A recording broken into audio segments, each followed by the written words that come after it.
Virat news కి స్వాగతం. Rajendranagar బైటి DCP CH Srinivas నిన్న సాయంత్రం 7:30 విశ్వసనీయమైన సమాచారం మేరకు ఎస్ఓటి రాజేంద్రనగర్ బృందం మరియు మొయినాబాద్ పోలీసులు సంయుక్తంగా కలిసి తోల్కట్ట పరిధిలోని ఒక ఫామ్ హౌస్ పై దాడి చేయడం జరిగింది. వ్యవస్థీకృత కోడి పందాలలో పాల్గొన్నటువంటి 5 మంది కార్మికులతో సహా 64 మందిని అరెస్టు, 46 కోడి పందాల కత్తులు, బెట్టింగ్ నాణేలు మరియు కార్డులు, 55 కార్లు, 64 స్మార్ట్ ఫోన్లు, 84 పందెం కోడ్ మరియు 30,59,620 నికర నగదును స్వాధీనం చేసుకున్నారు. కోళ్ల పందాల నిర్వాహకులు ఏపీకి చెందిన భూపతి రాజు, రవి వర్మగా గుర్తింపు. మొయినాబాద్ పోలీస్ స్టేషన్ లో గేమింగ్ చట్టం మరియు జంతు హింస నిరోధక చట్టం కింద కేసు నమోదు చేయబడింది. ఫామ్ హౌస్ నిర్వాహకులు ఎంతటి వారైనా సరే చట్టబద్ధమైన చర్యలు తీసుకుంటామని డీసీపీ శ్రీనివాస్ హెచ్చరించారు.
phone number is 950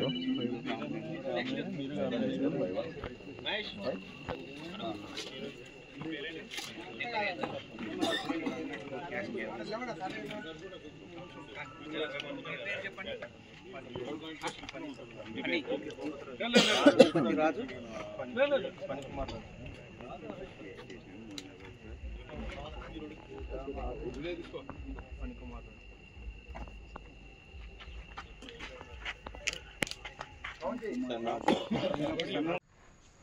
రాత్రి అందాజు 7:30కి ఒక ఇన్ఫర్మేషన్ వచ్చింది. SOT Rajendra Nagar SOT team and Moinabad పోలీసులు కలిసి తోల్కట్ట లిమిట్స్లో మొయినాబాద్ మండలంలో ఫామ్ హౌస్ మీద రైడ్ చేయడం జరిగింది.